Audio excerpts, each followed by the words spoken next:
गीतों के बोल बड़े अनमोल, सुनो इनकी कहानी, जानो इनका मोल। गीतों के बोल बड़े अनमोल, गागर में भरा है सागर, किया गीतों में अध्यात्म उजागर।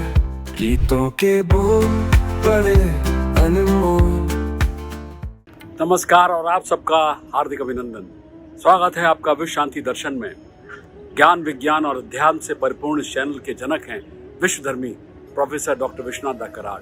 आज 1 अक्टूबर 2025 को मजनू सुल्तानपुरी का 106वां जन्मदिन है। विश्व शांति दर्शन की ओर से उन्हें शत शत प्रणाम। आप देख रहे हैं गीतों के बोल बड़े अनमोल। प्रोग्राम की संकल्पना का आधार है डॉक्टर सुनील देवधर की पुस्तक बड़े अनमोल गीतों के बोल। आज जिस गीत पर चर्चा होगी उसके बोल हैं, एक दिन बिक जाएगा माटी के मोल, जग में रह जाएंगे प्यारे तेरे बोल। शायर हैं मजनू सुल्तानपुरी, जिनके विषय में मैं पहले भी बहुत कुछ जानकारी दे चुका हूं अपने पिछले एपिसोड्स में। उनका एक एक अक्षर, जी हाँ, एक एक अक्षर मोतियों की तरह उनकी लिखाई में हमेशा बिखरता आया। कहते हैं कि कला और दौलत या तो विरासत में मिलती है या फिर अपनी मेहनत से कमाई जाती है। मजनू सुल्तानपुरी उन लोगों में शुमार रहे हैं जिन्होंने अपनी मेहनत के बलबूते पर वो मुकाम कमाया जिसे भुला पाना नामुमकिन है। मजनू सुल्तानपुरी की 7 पुश्तों में तालीम नहीं हुई थी। जी हाँ, मजनू सुल्तानपुरी ऐसे परिवार से ताल्लुक रखते थे जहां पर संगीत तथा शेर व शायरी तो बहुत दूर की बात थी, उनके परिवार में तो तालीम का रिवाज ही नहीं था। एक इंटरव्यू के दौरान मजनू सुल्तानपुरी ने बताया, हम राजपूतों के परिवार से आते हैं। उस दौरान राजपूतों के परिवार में 7 पुश्तों तक तालीम नहीं हुआ करती थी। उस समय वे वॉरियर हुआ करते थे। जब अंग्रेज चले गए तो वॉरियर तो नहीं रहे, बस तहजीब और तरीके रह गए। शायर या गायक होना हमारे यहाँ बहुत खराब माना जाता था, बहुत बुरा माना जाता था, और शिक्षा की तो कोई कभी बात ही नहीं करता था। हालांकि बचपन से ही हमें रिदम का सेंस था, राइम का सेंस था। बहरहाल फिर किसी तरह बाद में तालीम के महत्व को समझ में आया और पढ़ाई शुरू हुई। अच्छा, मैं यहाँ ये भी बताना चाहूंगा कि शेर और शायरी के दौर में मजनू सुल्तानपुरी की लिखाई में अरबी और फारसी भाषा, इसका ज्यादा असर था। वो इसलिए क्योंकि उनकी तालीम अरबी और फारसी में हुई थी। इसके बाद उन्होंने लखनऊ स्थित तकमील उत्तिब कॉलेज से यूनानी चिकित्सा की तालीम ली। पढ़ाई पूरी करने के बाद वो एक हकीम के तौर पर काम करने लगे और इस दौरान वो मुशायरों में भी जाया करते थे। इन मुशायरों में उनके शेर और शायरी को काफी वाहवाही मिलने लगी और फिर ऐसे बने जिगर मुरादाबादी के वो शागिर्द। बताता हूं। एक बार सुल्तानपुरी साहब की मुलाकात हुई मशहूर शायर जिगर मुरादाबादी से। साल था 1941 का। जिगर मुरादाबादी ने इस नौजवान को एक मुशायरे में सुना और उन्हें अपना शागिर्द बना लिया।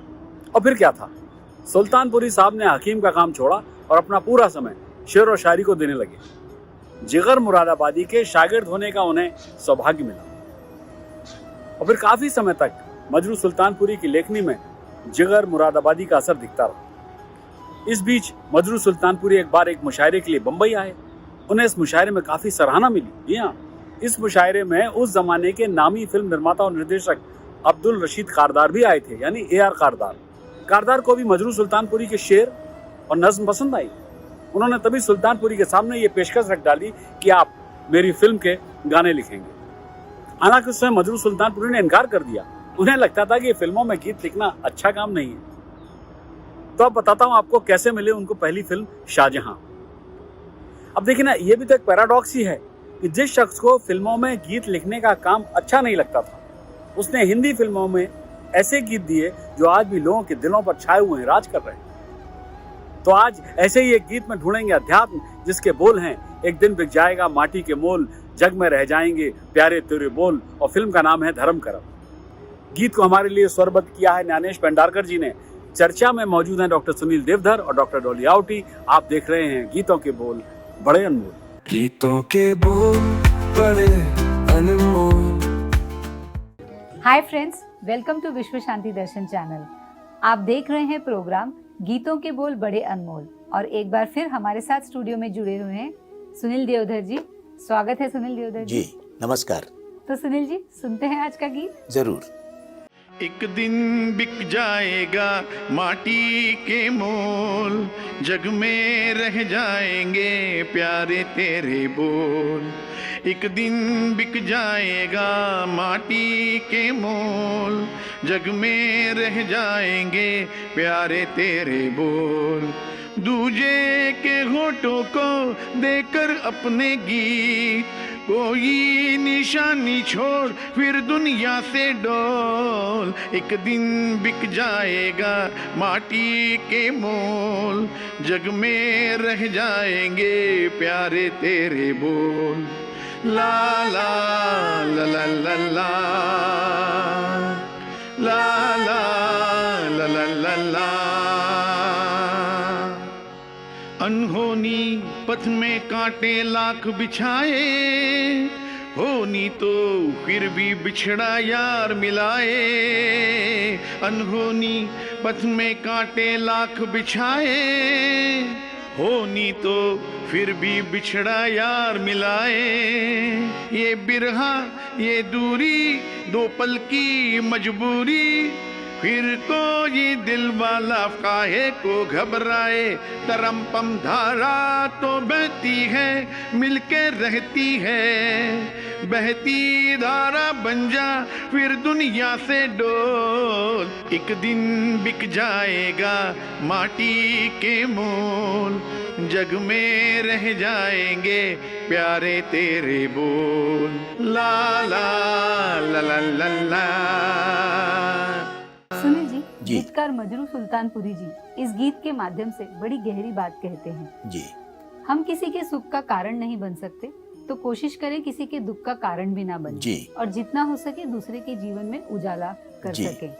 ऐसा ही कुछ मर्म है इस गीत का, क्या कहते हैं आप? मजरूह आपने जब नाम लिया, मजरूह का शाब्दिक अर्थ है घायल, जख्मी। तो आप ये देखें कि मजरूह सुल्तानपुरी लगभग 50-55 साल का उनका फिल्मी जीवन है, और जिसमें वो ये कहते हैं कि ठहरिए होश में आलूं तो चले जाइएगा। फिर वो अपनी साम्यवादी विचारधारा को भी गीतों में पिरोते हैं। तब वो कहते हैं कि अपनी मेहनत को अपना ईमान बनाएं, अपने हाथों को अपना भगवान बनाएं।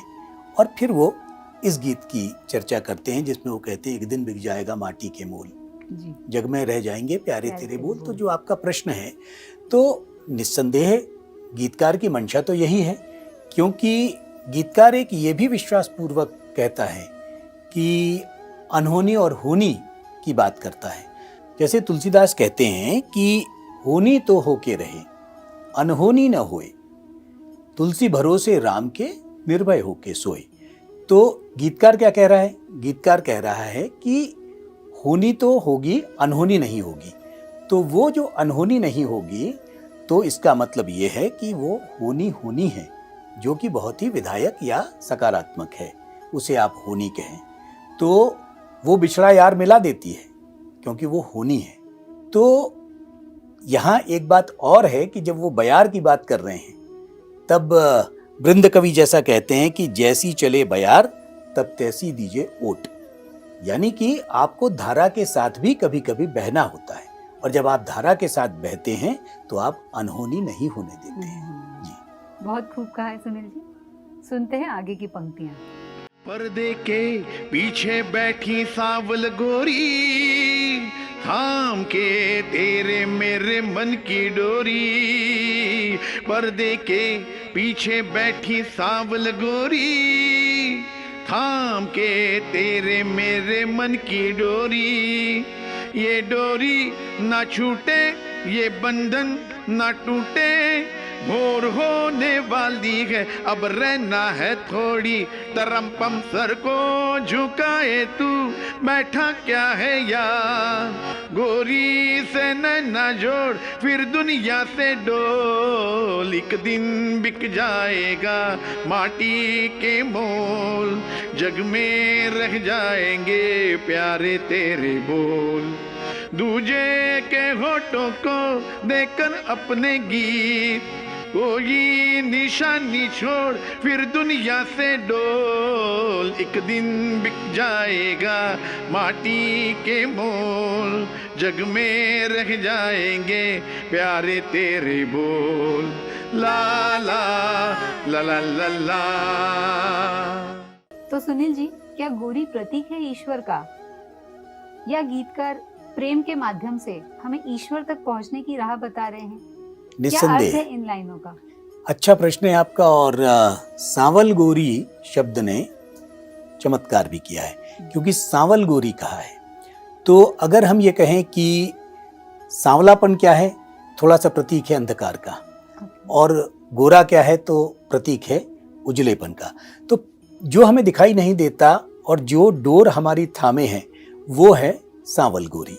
यानी कि जब हम ईश्वर की भक्ति की तरफ जाते हैं या ईश्वर की तरफ जाते हैं, तो ईश्वर की तरफ जाने के लिए भी हमें एक डोर को थामे रहना पड़ता है। और उस डोर को थामे रहने का मतलब ये भी है कि जितनी भरी राम ने चाबी उतना चले खिलौना। तो हमारी चाबी तो कहीं और है। निस्संदेह जैसा कि कहा कि पर्दे के पीछे बैठी सांवल गोरी, तो ईश्वर के हाथ में हमारी डोर है। आप उसे सांवल गोरी के रूप में देखें या किसी और प्रतीक के रूप में देखें। तो जब ईश्वर के हाथ में हमारी डोर है तो ईश्वर ने हमें एक निश्चित समय भी दिया है, और उस निश्चित समय के भीतर ही हमें अपने गोल को पाना है।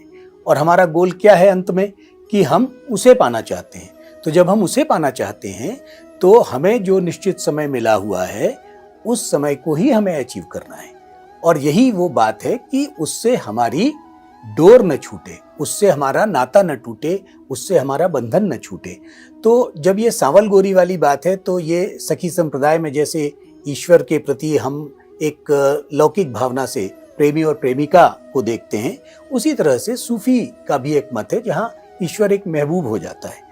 तो कुल मिलाकर बात इतनी ही है कि बिरहमन दैर से काबे से फिर आए हाजी, तेरे दर से न सरकना था न सर के आशिक। इसका मतलब भी समझा दीजिए सुनील जी। इसका मतलब यही है कि बिरहमन यानी ब्राह्मण, वो कहाँ जाएंगे, शिवाला में जाएंगे। हाजी कहाँ जाएंगे, तो काबे में जाएंगे। तो जो वास्तव में ईश्वर का आशिक है या ईश्वर का भक्त है, उसे इन दोनों बातों से भी कोई मतलब नहीं है। वो तो केवल और केवल ईश्वर के प्रेम को ही चाहता है, ये मतलब है। वहां न मंदिर से मतलब है और न मस्जिद से मतलब है। सुनील जी, ईश्वर के प्रति जो हमारा प्रेम है उसकी बहुत ही सुंदर तरीके से आज आपने व्याख्या की है। इसी के साथ आज की चर्चा हम समाप्त करते हैं। देखते रहिए विश्व शांति दर्शन चैनल। प्रोग्राम का नाम है गीतों के बोल बड़े अनमोल। Welcome back. एक बार फिर स्वागत है गीतों के बोल बड़े अनमोल में, और चर्चा हो रही है गीतकार और शायर मजरू सुल्तानपुरी की। फिल्म निर्माता ए आर कारदार एक फिल्म बना रहे थे। ये बात है सन 1944 की। कारदार की इस फिल्म का नाम था शाहजहां। इस फिल्म का संगीत दे रहे थे नौशाद साहब, और गीत लिखने का काम मशहूर लेखक D.N. मधोक को दिया गया। हालांकि मधोक ने नौशाद साहब के साथ हुए मनमुटाव के कारण ये फिल्म बीच में ही छोड़ दी। अब कारदार और नौशाद दोनों परेशान कि फिल्म के गाने किससे लिखवाए जाएं। इस बीच ए आर कारदार को जिगर मुरादाबादी का नाम ध्यान में आया। उन्होंने जिगर मुरादाबादी से मुलाकात की, उन्हें साइनिंग अमाउंट दिया। अब जिगर मुरादाबादी जब घर पहुंचे तो उन्हें महसूस हुआ कि यह काम तो वो कर नहीं पाएंगे। फिल्मों में सिचुएशन के हिसाब से गाने लिखना उनके बस की बात नहीं थी। अगले दिन जिगर मुरादाबादी ने साइनिंग अमाउंट वापस कर दिया और एक लेटर कारदार साहब के पास भेजा। उस लेटर में क्या लिखा था कि आपकी धुन और स्थिति के हिसाब से मैं गीत नहीं लिख पाऊंगा। अगर मेरी किताब से आपको कोई गीत पसंद हो तो आप उसे रख लीजिए। जिगर मुरादाबादी के इनकार के बाद अब फिर कारदार के पास यह परेशानी खड़ी हो गई कि वो किससे गाने लिखवाएं। और फिर वो दूसरे शायर की तलाश में जुट गए। तलाश के दौरान उनके दिमाग में नाम आया जिगर मुरादाबादी के शागिर्द मजरू सुल्तानपुरी का। सुल्तानपुरी साहब उन दोनों जिगर मुरादाबादी के साथ ही उनके रहा करते थे। ए आर कारदार ने एक बार फिर से जिगर मुरादाबादी से संपर्क किया और उनसे कहा, अगर आप मेरी फिल्म में गाने नहीं लिख सकते तो कोई बात नहीं, लेकिन आप मजरू से तो कहिए कि वो मेरी फिल्म के गाने लिख दे। लेकिन मजरू सुल्तानपुरी ने कारदार को इनकार कर दिया। उन्होंने जिगर मुरादाबादी से कहा, जब आप गीत नहीं लिखना चाहते तो मैं क्यों लिखूं? मैंने कभी सिचुएशन पर गीत नहीं लिखे। मजरू की बात सुनकर जिगर मुरादाबादी ने उनसे कहा, अगर फिल्मों में गीत लिखोगे तो पैसे कमाने का मौका मिलेगा। जिंदगी को अगर अच्छी तरह जीना चाहते हो बरखुरदार तो दौलत कमाओ। जिगर मुरादाबादी के समझाने के बाद सुल्तानपुरी ने इस फिल्म के लिए हामी भरी। अब सुल्तानपुरी कारदार से मिलने पहुंचे। कारदार ने उन्हें फिल्म की एक सिचुएशन बताई और उस पर गीत लिखने के लिए कहा। साथ ही उन्होंने ये भी कहा कि ये सिचुएशन मैंने 2 और लोगों को दी है, जिसकी ज्यादा अच्छी लगेगी उसका गीत हम फिल्म में इस्तेमाल करेंगे। अगले दिन सुल्तानपुरी गीत लेकर कारदार के सामने खड़े हो गए। कारदार ने गीत पढ़ा तो वो खुशी के मारे उछल पड़े और कहने लगे कि बस यही चाहिए था। वो गीत था, कर लीजिए चलकर मेरी जन्नत के नज़ारे, जन्नत ये बनाइए मोहब्बत के सहारे। इसी गीत के बलबूते मजरू सुल्तानपुरी को फिल्म इंडस्ट्री की पहली फिल्म शाहजहां मिली। मजरू के इस फिल्म के 2 गाने बहुत ही फेमस हुए। पहला गीत है गम दिए मुस्तकिल, कितना नाजुक है दिल, और दूसरा गीत है जब दिल ही टूट गया तो हम जी के क्या करेंगे। इस गीत के लिए कहा जाता है कि ये उस वक्त के दिल फिगार आशिकों के लिए राष्ट्रगीत से कम नहीं था, उसके माफिक था। आज भी ये गीत टूटे हुए दिलों की तन्हाई का साथी है। इन दोनों गानों को के.एल. सहगल ने अपनी आवाज दी। ये दोनों गाने आज भी लोगों की जुबान पर चढ़े हुए हैं। इतना ही नहीं, यही गाने के.एल. सहगल की पहचान भी बने। इसके बाद फिल्म अंदाज से उन्हें और लोकप्रियता मिली। इस फिल्म के बाद उन्हें एक कामयाब गीतकार के तौर पर जाना जाने लगा। एक के बाद एक मजरू सुल्तानपुरी फिल्मों के हिट गाने लिखते गए। उन्होंने के.एल. सहगल से लेकर नई पीढ़ी के एक्टर शाहरुख खान, आमिर खान तक के लिए गाने लिखे। अगर आपने कभी हाँ कभी ना फिल्म का गाना ए काश के हम सुना है तो मैं आपको बता दूं कि ये गाना मजरू सुल्तानपुरी साहब ने ही लिखा है। मजरू हरफों के मसीहा थे जो उनमें जान फूंक कर उन्हें कालजयी कर दिया करते थे। वो एहसासों को आवाज देने के सफर में अकेले ही चले थे, पर लोग उनके साथ आते गए और कारवां बनता गया। तो मजरू सुल्तानपुरी की इसी जानकारी के साथ आज के इस एपिसोड को यही देते हैं लगाम। सब्सक्राइब कीजिए, साझा कीजिए और देखते रहिए मेरे साथ विश्व शांति दर्शन। के बोल बड़े अनमोल, सुनो इनकी कहानी जनन का मोल। हमारे साथ के चलते जैसे साया है, कि तुम छुपा जीवन यही सच्चा काया है।